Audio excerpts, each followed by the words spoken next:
Bonjour à tous, aujourd'hui j'avais envie de vous parler des aliments à privilégier pour préserver la fonction cardiaque, pour faire en sorte que votre cœur soit en bonne santé le plus longtemps possible. Avant de vous parler de ces 5 aliments à privilégier, à intégrer peut-être quotidiennement ou en tout cas très régulièrement dans votre alimentation, je vous invite à vous abonner à cette chaîne si ce n'est pas encore fait pour ne rien louper de mes conseils nutrition, minceur et mieux-être. Eh bien cliquez sur le bouton rouge juste en dessous de la vidéo et pensez à activer la petite cloche qui vous permettra de recevoir une notification à chaque nouvelle vidéo.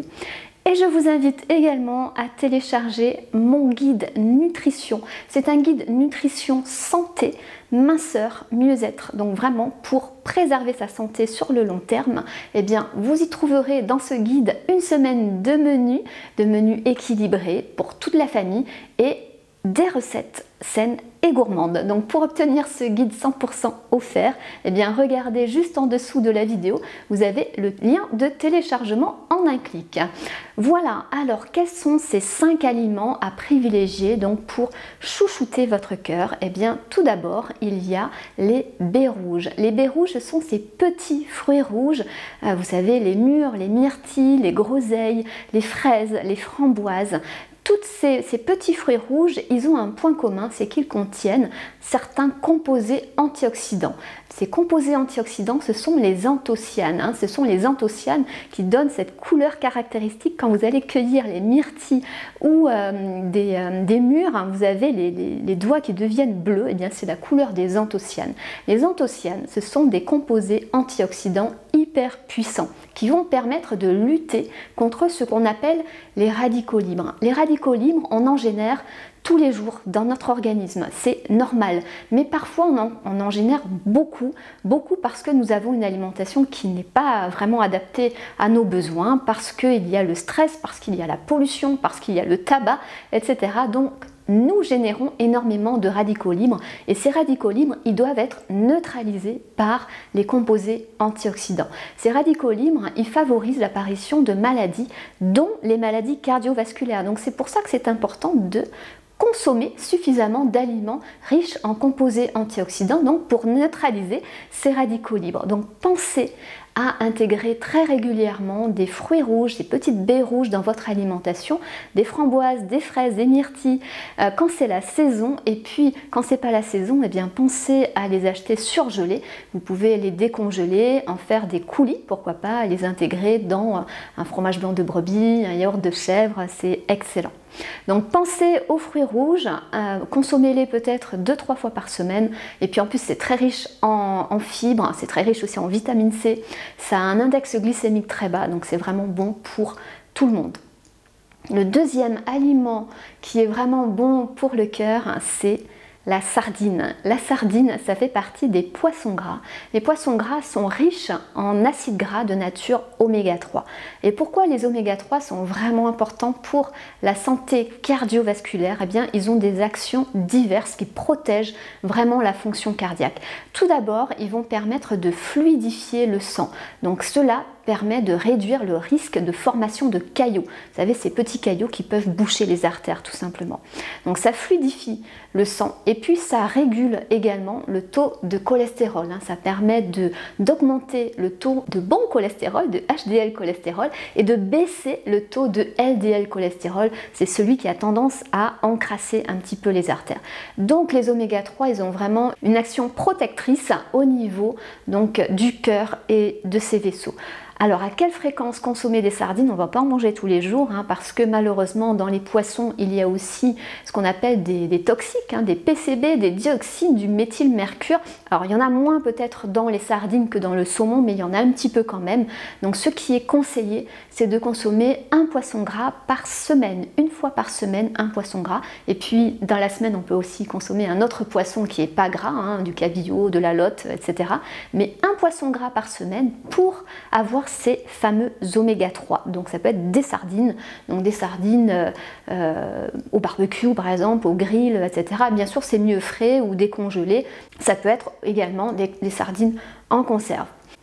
Le troisième aliment à intégrer régulièrement dans votre alimentation, ce sont les amandes. Les amandes et plus globalement tous les oléagineux en fait sont vraiment intéressants pour la santé cardiovasculaire. Donc je parle des noix, des noisettes, des noix du Brésil, des noix de Grenoble, des noix de cajou, etc. C'est vraiment intéressant. Pourquoi est-ce que ça protège le cœur? Alors les amandes plus particulièrement, elles contiennent des phytostérols. Les phytostérols, ce qui va permettre de réguler le taux de cholestérol également, donc de limiter le taux de mauvais cholestérol et d'augmenter le taux de bon cholestérol pour éviter tout simplement que le cholestérol s'oxyde et qu'il y ait formation de plaques d'athérome. Donc ça c'est important pour ça. On a aussi de la vitamine E qui est antioxydante, donc ça rejoint le même rôle que les anthocyanes donc, dans les baies rouges, donc action contre les radicaux libres, donc on limite le risque de formation de maladies cardiovasculaires. Et puis les amandes et les noix et les noisettes, etc., ça contient aussi certains acides gras essentiels qui ont également des rôles à jouer, notamment donc pour fluidifier le sang, pour réduire le risque de formation de plaques d'athérome.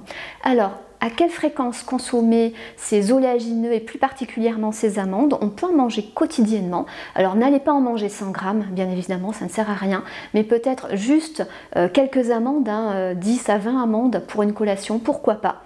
Et puis ça peut être consommé aussi sous forme de purée d'amandes à la place du beurre au petit déjeuner, sur les tartines, c'est très très bien aussi.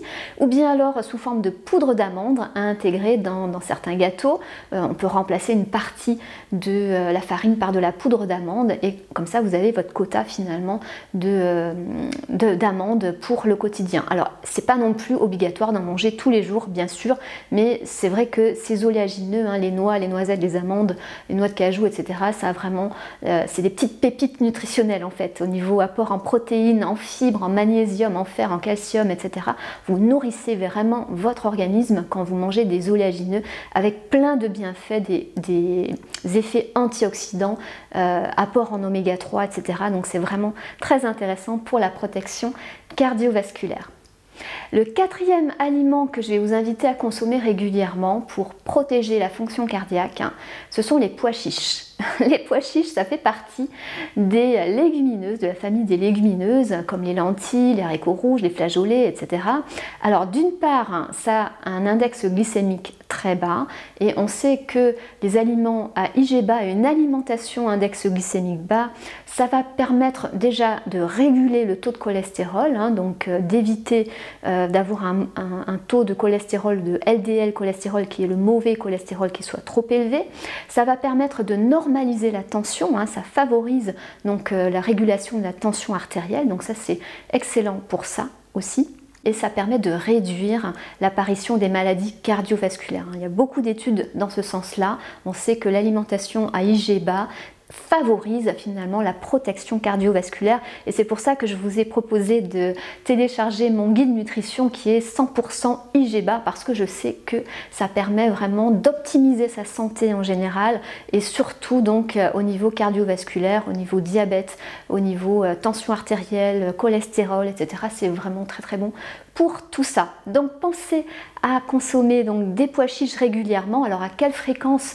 Pas tous les jours forcément, mais les légumineuses, c'est conseillé d'en consommer 2 à 3 fois par semaine. Donc les pois chiches, ça peut être intégré dans une salade composée, ça peut être consommé en plat chaud associé avec des légumes et associé avec des céréales.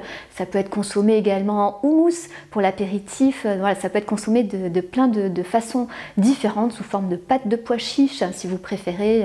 Donc regardez un petit peu toutes les formes sur lesquelles vous pouvez consommer du pois chiche et intégrer-les. Voilà, peut-être 2 fois par semaine, c'est vraiment très très bien.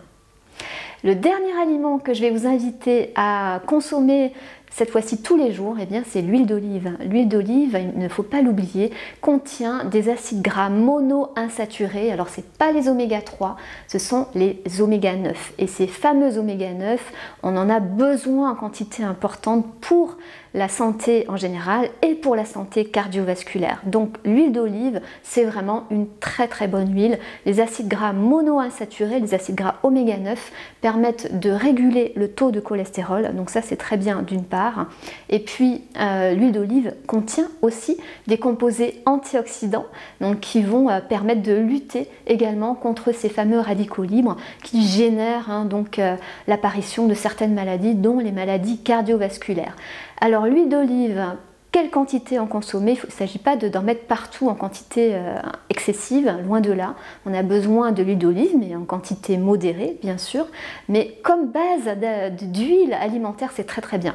Donc huile pour la cuisson, pour l'assaisonnement, c'est très bien aussi. Alors peut-être 2 cuillères à soupe d'huile d'olive par jour, je pense que c'est une bonne base pour la moyenne des gens, on va dire, en fonction de vos besoins. Si vous avez des besoins un petit peu plus élevés, ça peut être 3 cuillères à soupe. Mais ce qui est bien avec les huiles végétales, c'est peut-être d'associer l'huile d'olive avec une autre huile végétale parce que, je vous l'ai dit, l'huile d'olive, il n'y a pas d'oméga 3. Donc c'est peut-être bien de compléter avec une autre huile qui contient des oméga 3. L'huile de colza, l'huile de noix, l'huile de cameline. On a besoin de varier un petit peu les huiles. Huile d'olive comme base. Et ensuite, donc on va compléter avec une autre huile qui permet d'avoir donc la couverture des acides gras, de tous les acides gras dont on a besoin pour bien fonctionner. Voilà donc pour ces 5 aliments à privilégier pour vraiment préserver votre cœur et ses vaisseaux, pour avoir la meilleure santé cardiaque le plus longtemps possible. C'est vraiment intéressant d'intégrer donc les fruits rouges, les pois chiches, l'huile d'olive, les amandes et d'autres oléagineux, et puis donc les sardines et les autres poissons gras sont vraiment intéressants également. Voilà pour cette vidéo, j'espère que ces conseils vous aideront au quotidien. N'oubliez pas de poser vos questions en commentaire si vous en avez. Et puis quant à nous, on se retrouve la semaine prochaine pour des nouveaux conseils nutrition, minceur et mieux-être.